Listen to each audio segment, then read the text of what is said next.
Kan tu. Bani apa? Bilik. Dah aku dah ikat dah. Oh, banyak kali ulang. Banyak kali dah. Berapa banyak kali ulang? Ini baru pertama kali. Baru first. Tadi aku pernah kayu.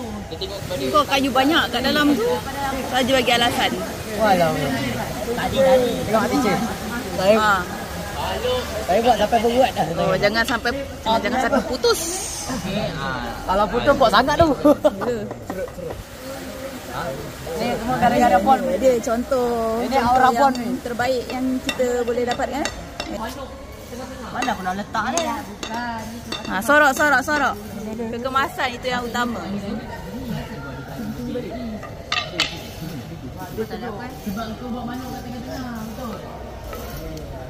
Masuklah. Ada pula tengah-tengah. Asal kau buat manuk tengah-tengah, Sapuan? Manuk tak ada tengah-tengah. Permulaan dan pengakhiran saja. Sapang katil. Sapang katil. This is mine. Okay, longgar tak? Boleh lah 4. 4 lagi. Okay, dah cerut 4/5.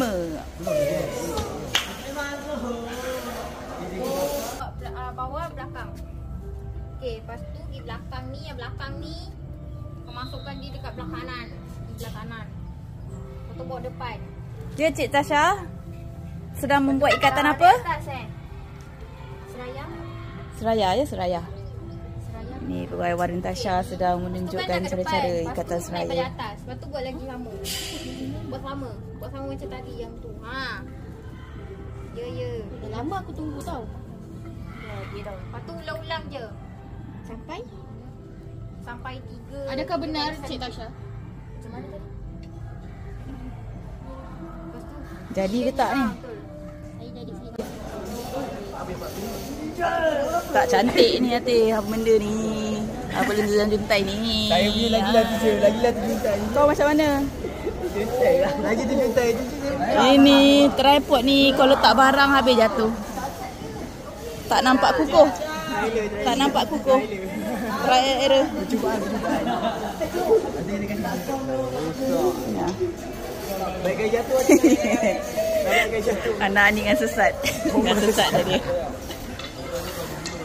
Teacher datang lagi. Wah, ampayan baju dah sah. Paling kemas. Ampayan lenyap. Kita orang punya Tripod Tasha, tripod. tak ada kayu tak cukup. Oh, kenapa tak cakap? Dekat dalam galeri banyak. Juga nanti. Aduh. Ini dia lagi. Sarjan. Oh, korang dah ni